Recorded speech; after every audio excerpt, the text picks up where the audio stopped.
Hello, welcome everyone. We are going to go ahead and get started.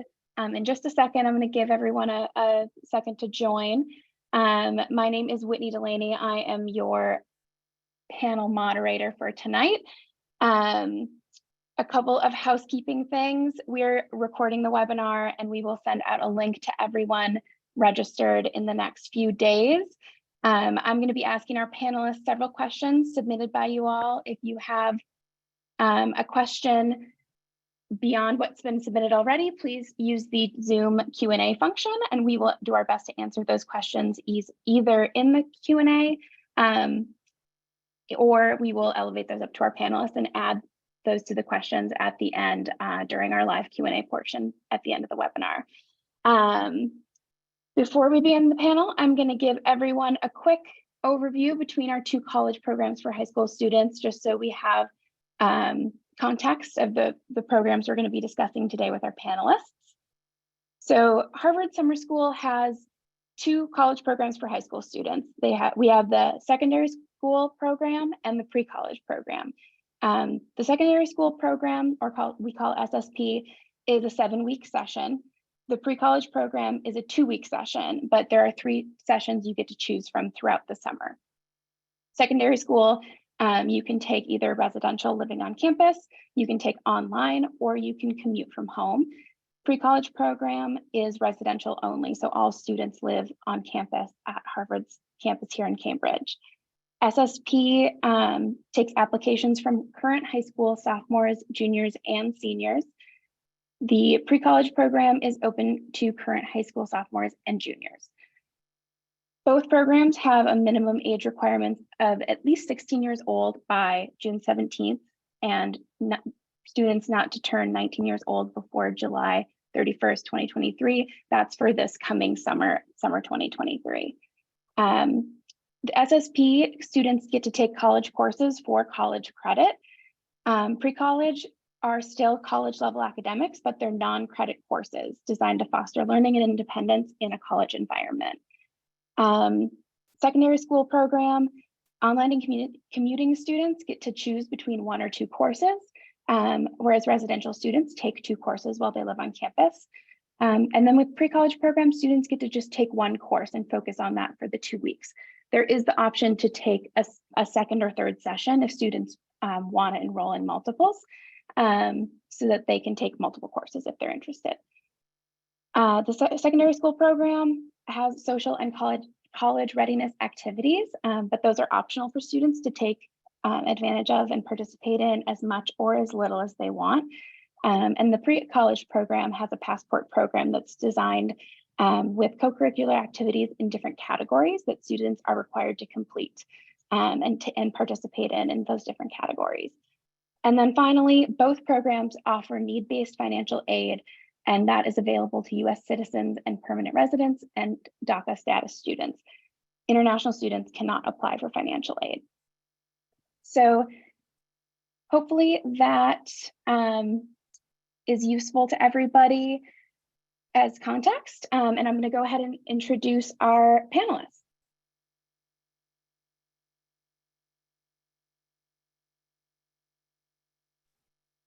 Hello, my name is Maxwell Robinson. I was a pre-college student for the sessions 1 and 2. I go to Mamaroneck High School in Mamaroneck, New York. I'm a junior, and one of my favorite memories from the pre-college program would probably be the connections and the people I met. It was really impactful, and they were truly amazing people.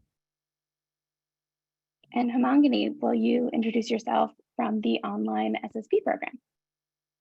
Hello, everyone. My name is Hemangini Agrawal. I'm a senior at Alpharetta High School in Atlanta, Georgia. I was a student in the secondary school program online. And one of my most favorite memories of that would probably be getting to meet new people and all the connections that I made. I'm still in touch with those people. And it was a wonderful experience to learn from such amazing people. Thank you both. Next, I'll introduce our proctors who worked in the summer school this summer, who are both Harvard College students. Danny, would you introduce yourself first? Hi everyone, I'm Danny Zapata. I am a sophomore at the college, living in Alzheimer House. I am studying a double in molecular and cellular biology with environmental science and public policy. I was a secondary school proctor this summer in Lionel Hall A, which is a beautiful dome in the yard. Excuse me. And I would say that my favorite memory from the summer was getting to see, like, kind of look back at myself when I was younger, when I was that age, and I didn't do summer school, but just kind of going through, because I had in rising juniors. And so it was interesting to see, them trying to have a go at the kind of classes that I'm taking, and seeing them grow throughout the summer. I found that really inspiring. Thanks, Maddie. And finally, thanks, Danny. Finally, Madison. Hi everyone, my name is Madison. I am a sophomore at Harvard, living in Courier House. I am studying environmental science and engineering. And yes, I was a proctor at the pre-college program, living in Lowell House, this beautiful space. And it's really difficult to choose a favorite memory because I have so many, but I'll say that my favorite was hosting the talent show with one of the other proctors. We had just such amazing talents come, and I got to see all of them and make really funny jokes that not everyone appreciated and laughed at, but it was just such a fun time. So. I love that. Madison, was there like an unexpected talent that you saw this summer? Yes, there were some amazing singers. There was someone who did a lightsaber routine, and then there was also someone who played a round of like Clash Royale on the screen in front of everyone, and everyone loved it, which I wasn't expecting, but it was just really fun. Super cool. Thank you. All right, so now let's get to some of the questions that everyone here submitted ahead of time. I'm going to start with a question for the students. How did doing this program over the summer impact you? Max, do you want to start? Of course.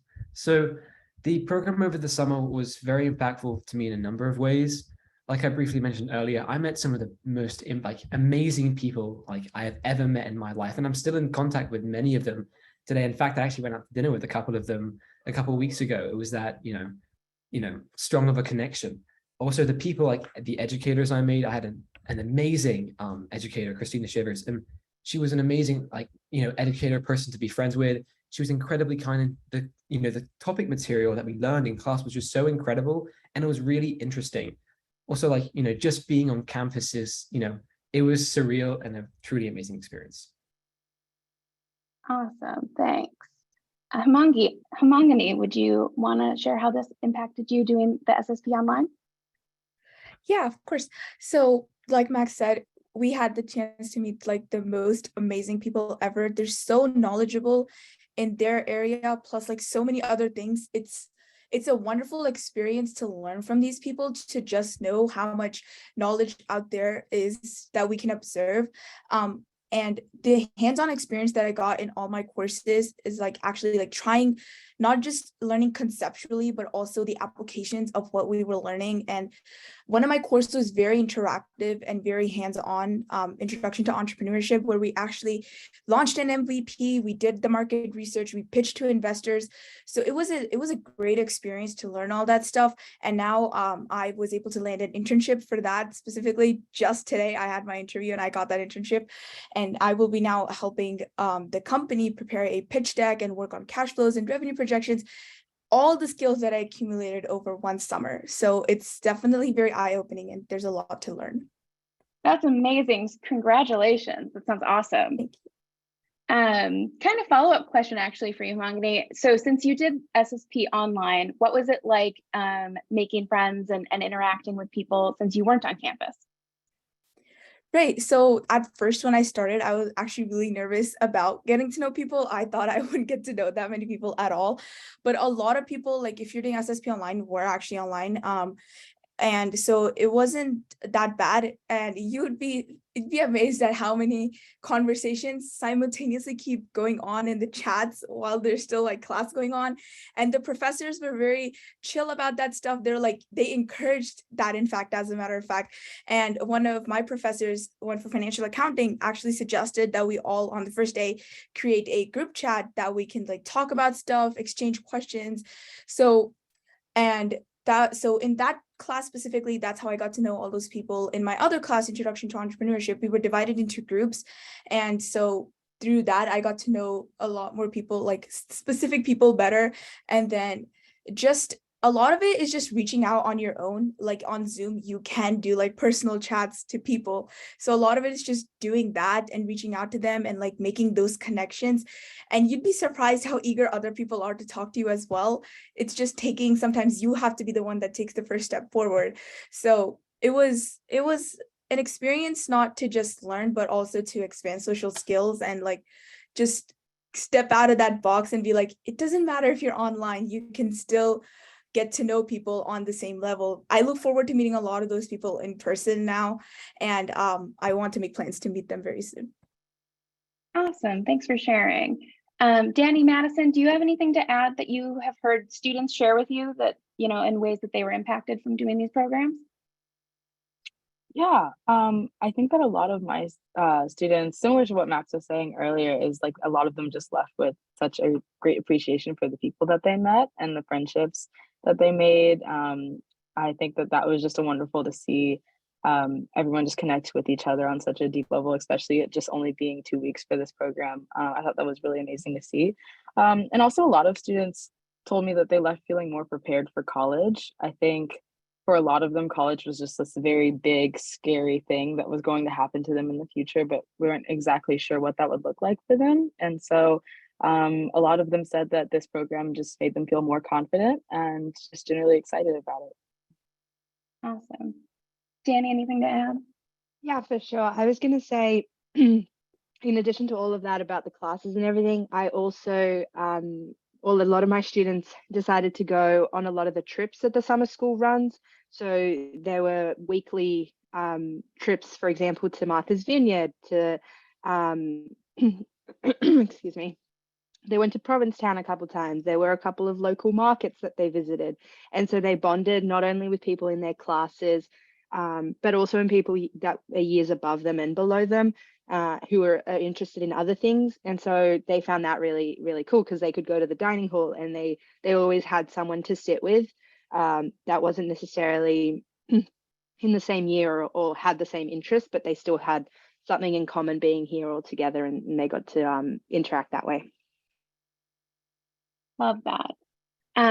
So Max, Mangani, did either of you start off choosing between the pre-college and the SSP program? And if so, how did you decide which one was right for you? I can jump in. I was debating between the two programs, and they both look very enticing, especially considering like the 7-week program had, you know, college credit and stuff, and the pre-college program didn't. But, you know, I kind of thought that we learn an entire semester of material in 2 weeks. And I thought that, you know, while it is shorter, I could still, you know, receive a very beneficial education and experience in that time, even though I didn't have college credit and was not here for as long. My reasons for doing SSP were for the fact that it's 7 weeks and the fact that it gives you college credit. I was because it's longer, and I don't like when content is crammed into my brain. I feel like personally I don't learn that well personally. So I wanted to do it over a longer period of time to gain more of that experience. So I did the SSP specifically because of that, because I wanted more time to just learn and like understand and comprehend what was being taught to me. Totally makes sense. Another question for students, how did you choose the courses that you took? Hemangani, do you want to start since you're still on screen? Yeah, so I chose my courses based specifically on what I want to major in, or what I was prospectively thinking of majoring in. I wanted to see, the entire reason I was searching for summer programs was because I wanted to see what it's like doing those classes, how they play out in the real world. In school, we learned these things on a very like basic level, and we're not really able to understand the way that those things work in real life, in real world, with real companies. So I did financial accounting specifically because I was thinking of becoming a CPA, and it was something that a lot of people suggested to me as well because I'm really good at math. So that's why I took that class, and I can happily say that it affirmed my decision to become a CPA. And then I took Introduction to Entrepreneurship because business is something that is very interesting to me. I don't just want to be a CPA. I want to continue that knowledge further and prospectively climb up the ladder of what's it called?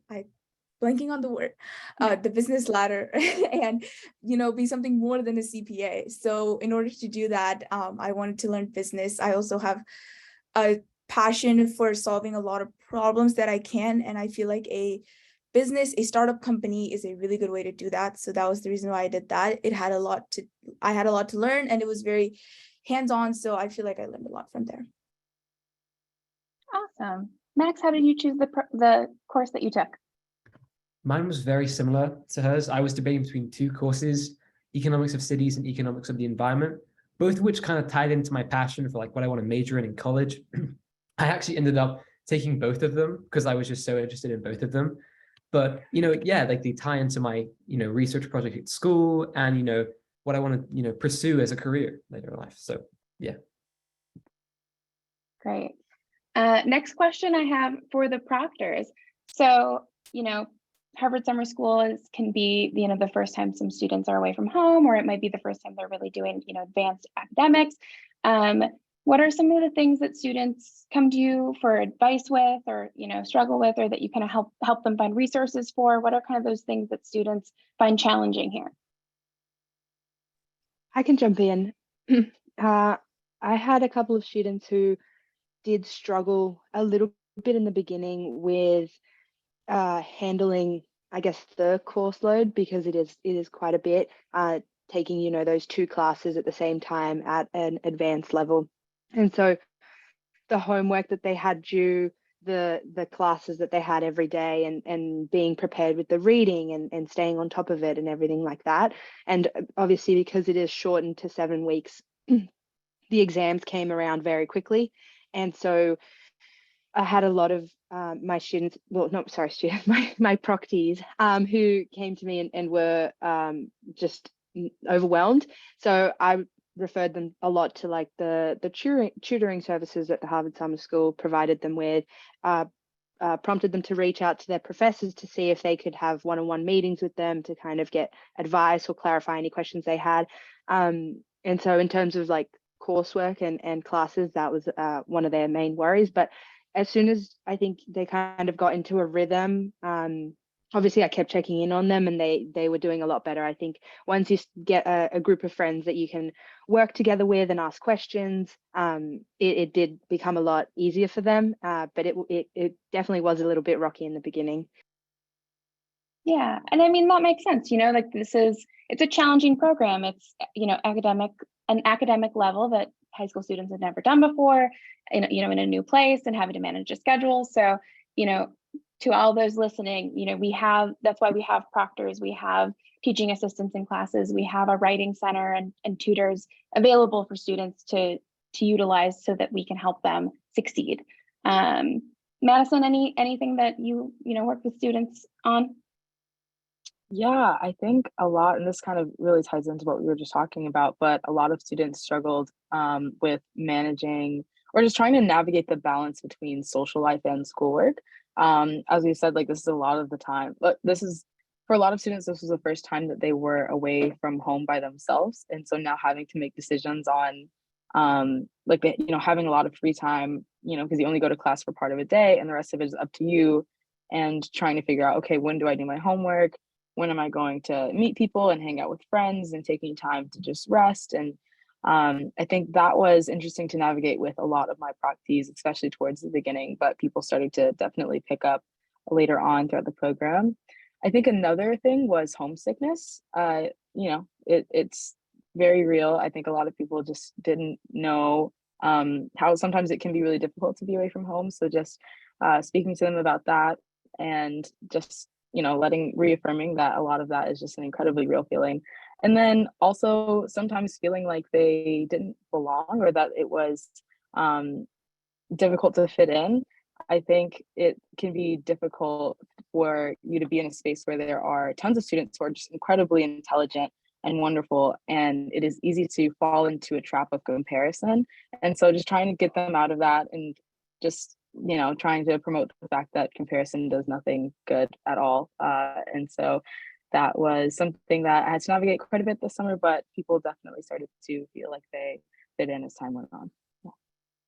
Awesome. I'm glad you both were here this summer to help students navigate their programs. Max, Hemangini, so speaking of courses, how hard were your courses? Did you struggle with any of this stuff? What advice do you have for students going through this experience? I can jump in. So my coursework for both courses was, it was rigorous. We had, a reasonable amount of reading we had to do. My class wasn't really, you had to have physical, like writing assignments or anything, but we had presentations we had to give. We had to, read 50 pages a night, and like some of that stuff was, quite time consuming and difficult. But one thing I would definitely recommend is the teacher assistants have office hours for students, at least in my courses. And, not many people actually utilize them. And it's like, a great resource because they're always incredibly nice and incredibly helpful. And so, definitely, but it was a difficult course, both of them. I can tell you in college, I hear the same thing. I heard the same thing all the time, as the TAs are there and people don't go and use them. So that's really great advice. Hemangini, how about you? Yeah, so I wouldn't say that it was like the easiest thing I did. I would probably say it was probably on the list of like top 10 hardest things I've ever done in my life.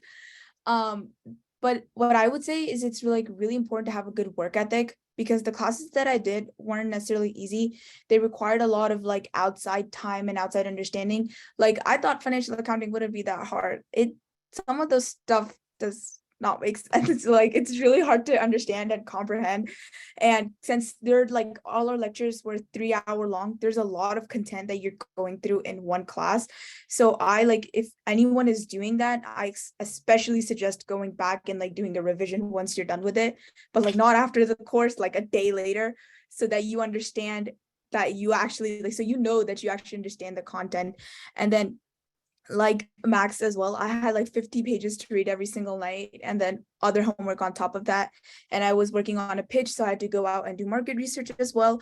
So I would end up spending a lot of my day working on just one class sometimes. So I had to divide up my days between like, this day is going to be financial accounting and this day is going to be just entrepreneurship work.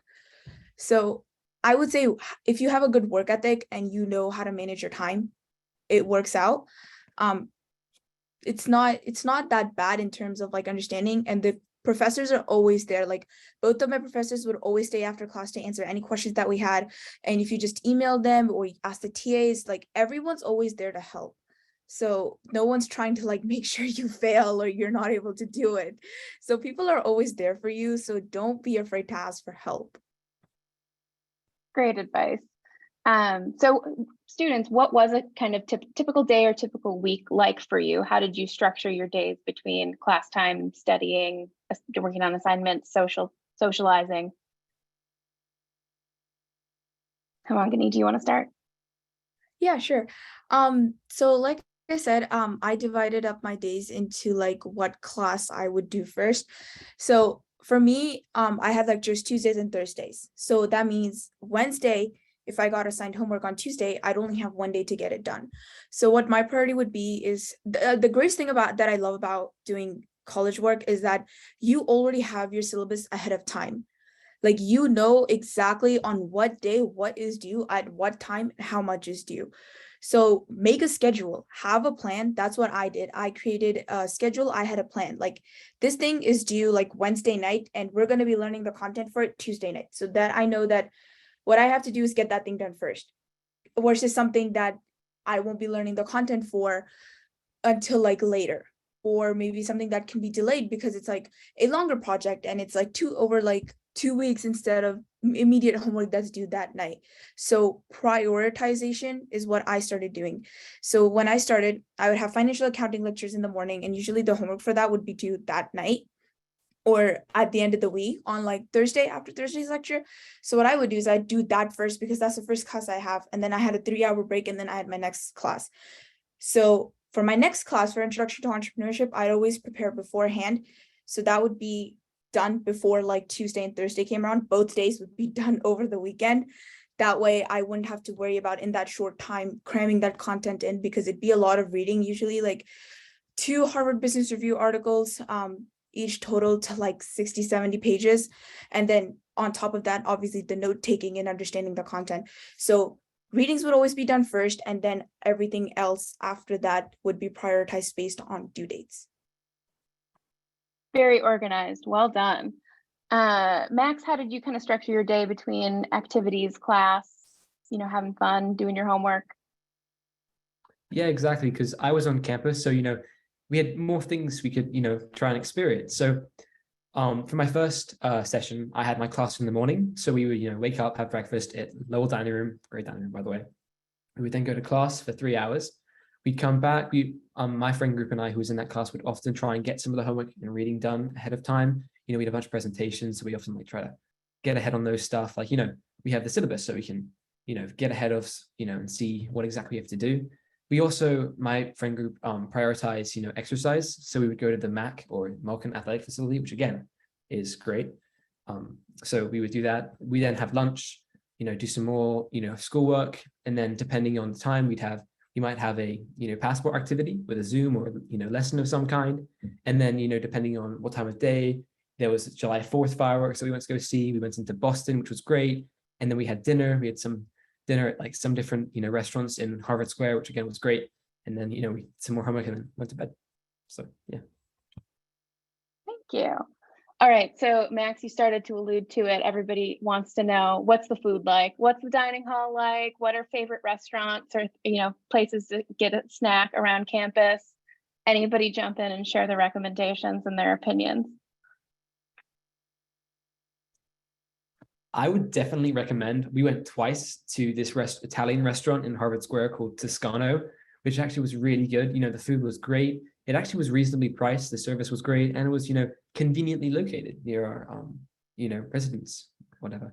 And then the dining halls were also great. We had rotating hot meals. We had a grill. You could order quesadillas, cheeseburgers, even Impossible burgers, which I got a lot, which were great. They have a salad bar, soup station, pasta, paninis. They had everything, and then dessert. Yes, they had everything you could possibly imagine. Madison, Danny, anything to add about the food scene?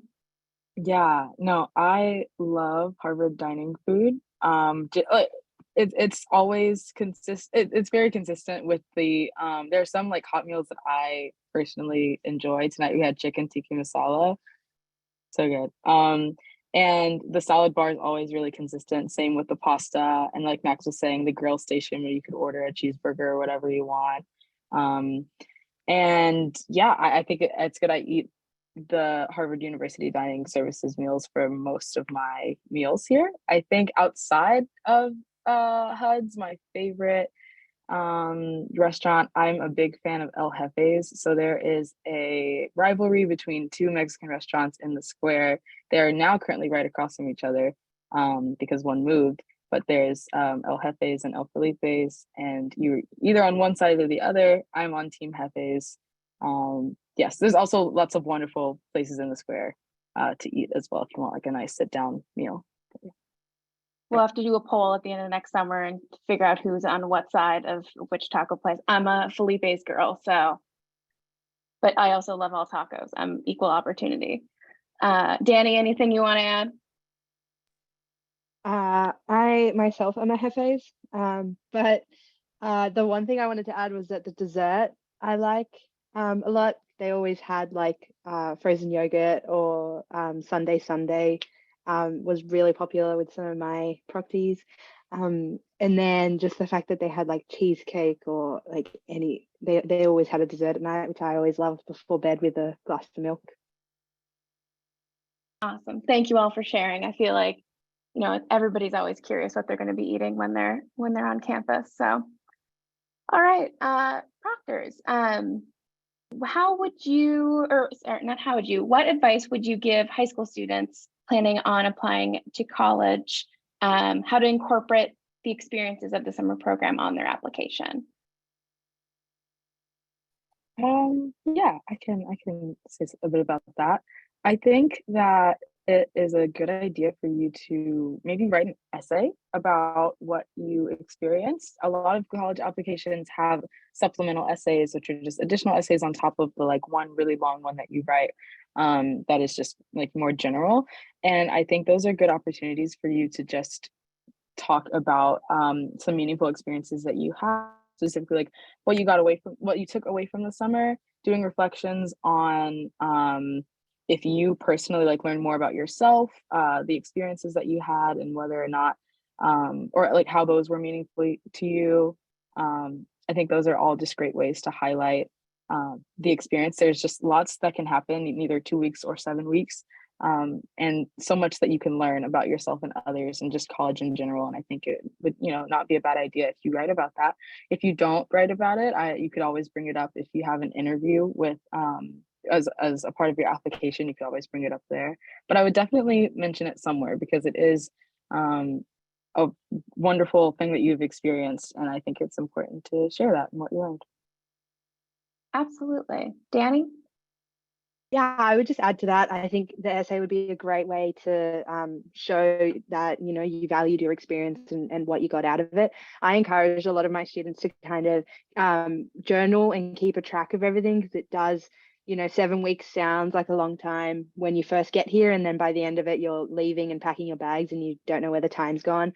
And so it was nice to kind of every week we'd sit down and they could journal and kind of reflect on the week and what's gone well, what's not gone well, what they're looking forward to.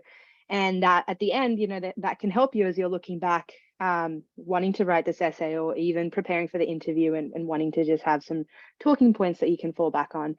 It is always really nice to kind of just sit down and reflect on the experience, because it does fly by, even though in the moment it might feel like you've got forever to go.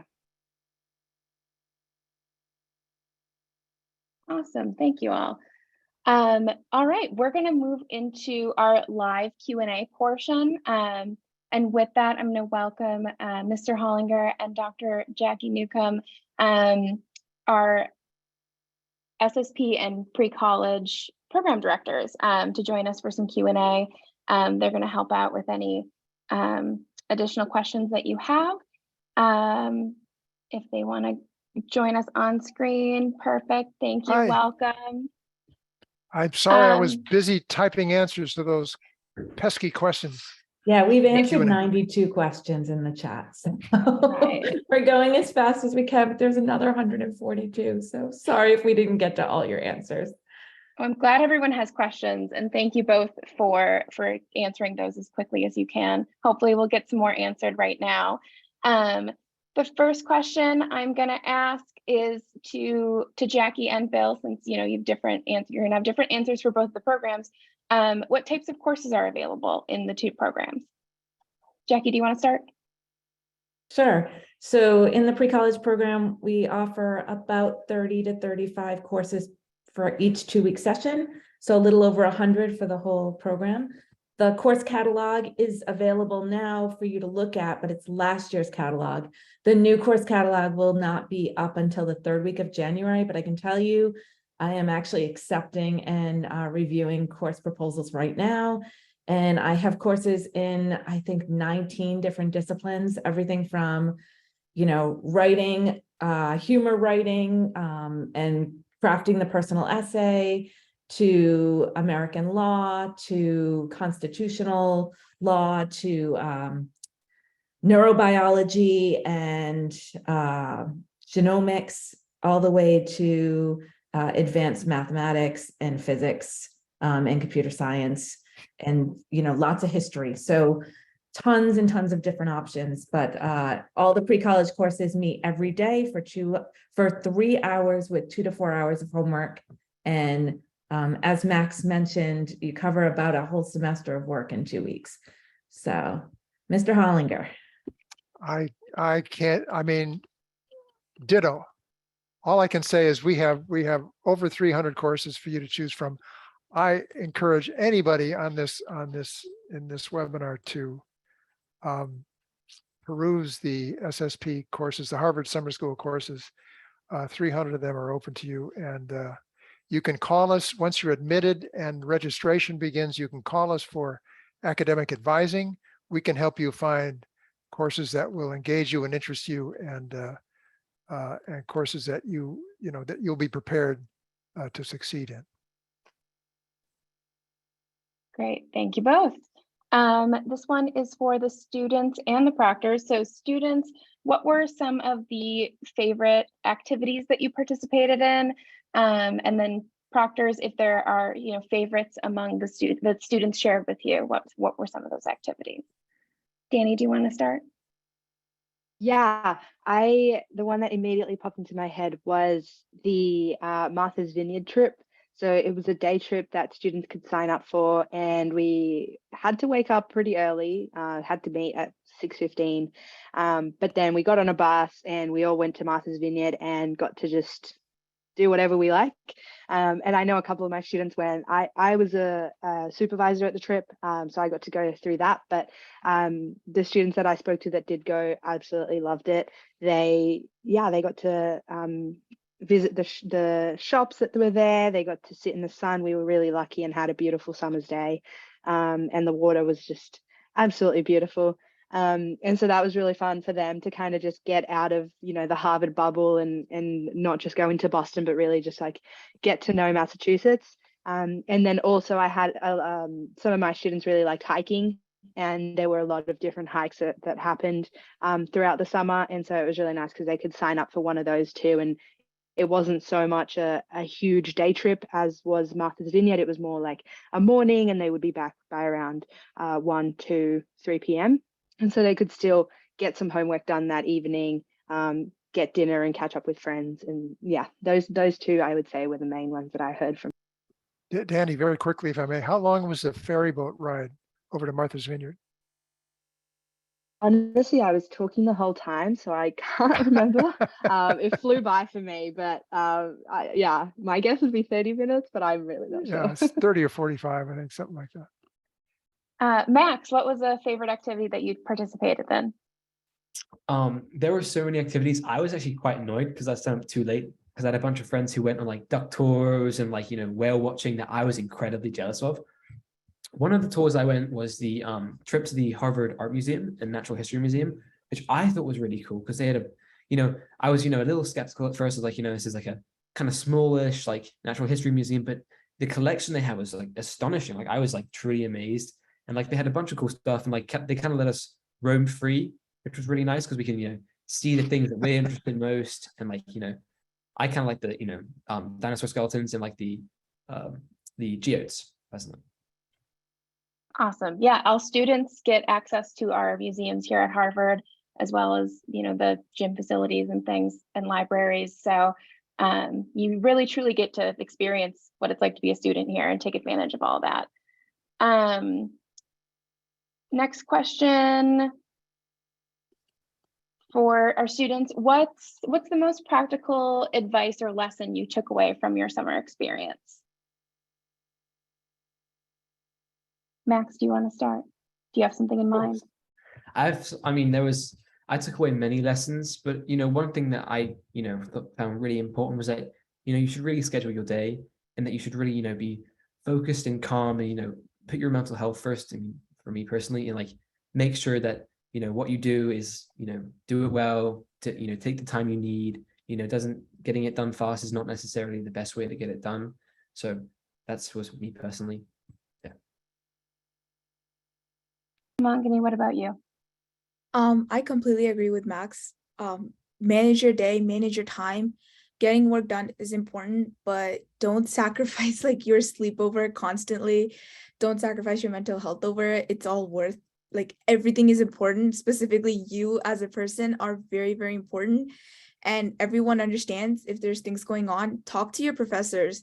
Like, they are very, very nice people. Trust me, they're very nice and sweet people, and they understand that life isn't the same for everyone. Situations aren't the same for everyone. But my biggest takeaway from that, and the biggest thing that I learned was, be a sponge. Observe all the knowledge that you can around you. There's so much to learn, and there's so much to gain from anyone. Like, you don't realize the amount of knowledge that just anyone has. Like, so be a sponge and learn as much as you can. You're going to like it. So you just enjoy the time that you have. Awesome advice. This next question is for Dr. Newcomb and Mr. Hollinger.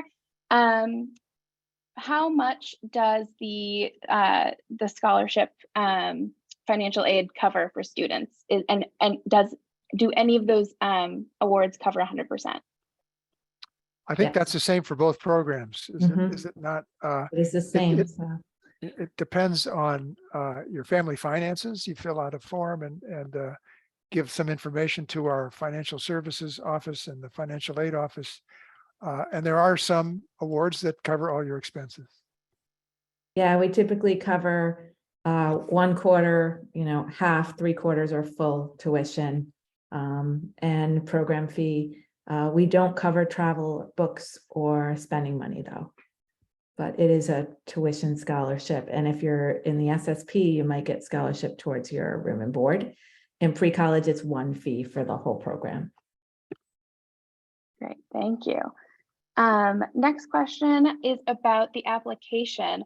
Max and Hemangini, how long did it take you to complete the application? Are there any recommendations you have for students on, scheduling time to do it, or, working through the essay questions? Yeah, I can jump in. So the SSP application, like filling out the actual data, didn't take me long. It was at most like, I don't even remember, an hour at most. Though I say take your time with the essay. I had 4 essay questions, and I would say I worked on them over a month. So I wrote a first draft, and then I let it sit for a week. I didn't look at it. And then I went back, and then I looked at it, and I made some changes, and then I gave it to a teacher, an administrator of mine, to read through it. And then they took some time, they read through it, they let it sit, then they made their suggestions, and then we sat and talked about it. And then I went back and made my changes, and then I let it sit for another week. And then I went back and turned it in after making those changes. So, because letting it, especially like letting the essay sit, lets you think about it, especially like if you can't let it sit for like 2 days, at least sleep on it. You won't believe the ideas that you get, because sometimes when we're writing it, we forget, oh wait, we learned that thing. Oh, we also had that experience that I should probably incorporate into this. So if you let it sit and you like sleep on it, at least you get all these ideas and you can think on it from a fresh mind. Especially considering grammar mistakes. I'm likely to like make typos a lot, and I don't notice them when I'm typing it because I've got the right idea in my head, but it's not there on the paper. So if you let it sit and then go back and read it, you will notice things that you're like, well, this doesn't exactly sound right, or maybe I should change this. So at least sleep on it. That's really it. Like the application itself isn't too long. Just, I would say, take your time in doing it, because applications are supposed to be thoughtful. Colleges want to know you. So take your time doing it. Don't rush through it. It's okay if you can't submit it early. Do it late. It's fine. Just do it right. That's a really good point. So for all of you on here today, so our application opens on December 1st, and then the early application deadline, which is the first deadline, is January 25th. So if you want to take time and really make sure you're thinking through their thoughtful answers to questions, and you're not rushed, make sure that you schedule time in to get that submitted if you're trying to meet the early application deadline, January 25th. Max, anything to add from your end? My experience was very similar to Hemangini. So we had 4 essay questions. They were like 250 to 300 words, I think. And definitely, yes. So I spent, the application itself, the questions, I got that through in a couple of days. But the essays, I was really interested in this program and I really wanted to get in. So I spent, quite a lot of time, very similar to Hemangini. Like I wrote it, let it rest, gave it to my guidance counselor and some teachers, my parents, just to look it over and make some changes. Let it rest again, went over. I didn't bother about early decision or the early application process because I just wanted to, make sure my essay was great. So I would definitely, say, take your time, be thoughtful. I do know some friends who, weren't, they did it in a couple of days, they were a bit quicker and it worked out for them. But for me personally, I would definitely say, take your time. Awesome. All right, we have one more question for you. If you could do it over again, would you do the program again? Max Amangani. Without a doubt.